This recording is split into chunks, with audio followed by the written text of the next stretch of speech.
Hello and what's up mga kalapatids, and welcome back dito sa ating Alae Nation Vlogs mga kalapatids. And for today's video mga kalapatids, ayan, may bumalik sa atin yung kapares nitong puti mga kalapatids.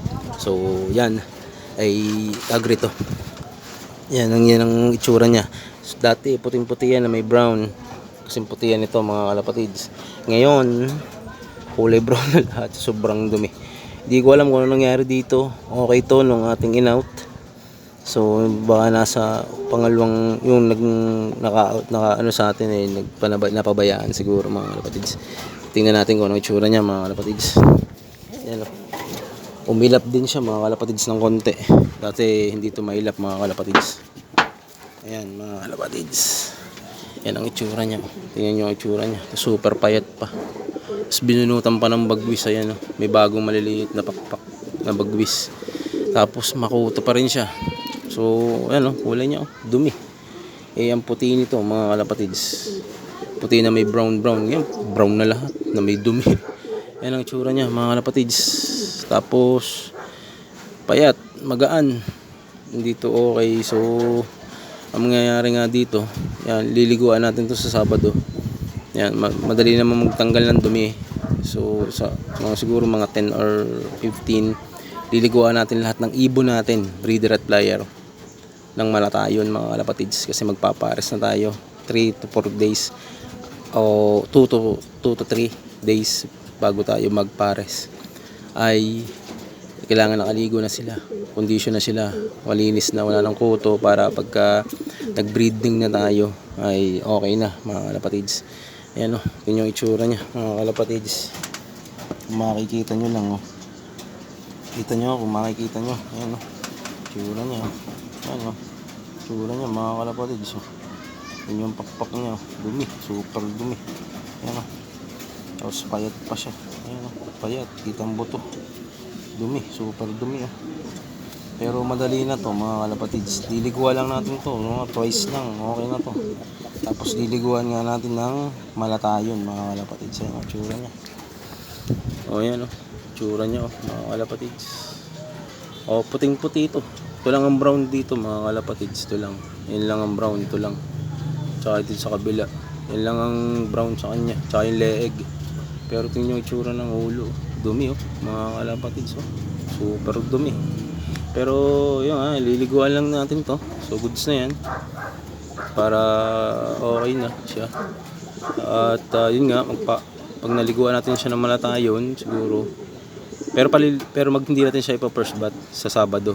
Sariling ligo lang sila para kumbaga ma-relax pa rin sila. Yung sa first bath, yung sa pagpapaligo ng malatayon, doon tayo kailangan malinis na para walang kuto o hanip mga kalapatids.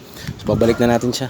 Maya ngayon magpapakain na rin tayo mga kalapatids ng ating mga ibon mga kalapatids. Ang hirap pagka walang taga-video o taga-hawak ng camera, nagdo-doble ang gawa. Ayan mga kalapatids. Pero wala naman siya sakit, madumi lang talaga siya at payat. Pero yun, madali na naman yan, siguro mga 1 linggo o 5 araw na pakain, okay na yan. Tapos bago pala tayo magpaligo ng malatayon mga kalapatids, magpupurga muna tayo para siguradong wala siyang mga dumi sa katawan o sa loob ng katawan. Same time dito, yun nga ito, pag mapapares na tayo ngayong July, ay babalik natin siya dito. Tapos magiging wala na tong laman, tsaka yung isa. So magiging ano lang natin to, lipatan ng mga babae kapag o ng mga hen kapag tayo ay papahinga ng mga ng breeder mga kalapatids, at magko-condition ulit. Ganon din ang mangyayari dun sa kabila. Magiging hen na lang yun, kasi magiging 3 pares na lang ang ating ibon. 3 pares na lang ang ating pagpaparisin. Ito pure Jensen cross Vandenbroek. Yan, Vandemerwe. Tapos ito Jensen cross ng Imbric. Tapos pure white Jensen. Ayan, bago natin yan mapalabas. Kasi inbreed yan, mag-ama yan mga kalapatids. Yung mga naging anak nito mga kalapatids ay super dumami na ang ani sa panalo mga kalapatids. Nandiyan ang pooling, andyan ang tag team, yung mga overall. Hindi nga lang madalas, pero umaani talaga may sinasabi mga kalapatids. Ano na yan, pag inbreed na yan mga kalapatids, maglalabas na yan ng purong Jansen mga kalapatids. Bibihira nga lang maglabas ng mga brown. So yan talaga ang pinaka ano ko, pinaka padalawa, patatlo sa pinaka magagaling na ibon, at itong dalawa ang pinaka una talaga sa pinaka magaling, kasi naglalabas siya ng mga saddle na grizzle, tapos mga white na may brown, although wala naman siyang kulay brown, naglalabas sila ng brown yung mga, ewan ko, baka may lahing imbric to na hindi ko lang na malayan. Sila talaga ang nagbibigay ng panalo. Yung ating second overall champion, anak nito si Alonso, King Alonso, yan, umuwi ng Tacloban mga kalapatids. Anak niya yung puro, ito yung magulang, yan. Tapos dito naman tayo mga kalapatids, ito yung padalawa talaga sa pinakamagaling na ibon na meron tayo, na pinakamaganda na, kaya hindi natin sila mai-out kasi sila yung nagbibigay. Kumbaga piling-pili na to mga kalapatids, piling-pili na. Ito na yung pinakasagad sa pinakatago. Talagang halos sila na yung nagbibigay talaga ng magagandang lahi na talagang hindi ako pinahiya. At sa lahat ng mga nagiging anak nila, meron pa tayo dun, ang dami dun sa ating flyers mga kalapatids. Kaya naman iniingatan talaga natin sila, kasi yan na lang ang meron tayo mga kalapatids.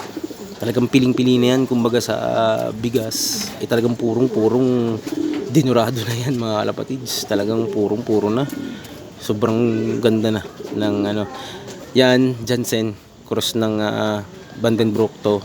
Tapos yung hen ay Bandi Marohi mga kalapatids. Tapos ito Jansen cross ng Vandenbroek, kaya nag-grizzle yan. Tapos ito naman ay Jansen cross din ng Vandenbroek. Pag nagbanggat, saktong-sakto talaga sa banggaan ng ibon ng mga yan, ang ating mga yan, mga kalapati na yan, talagang nagtutugma talaga sila. So yan na yung pinaka best.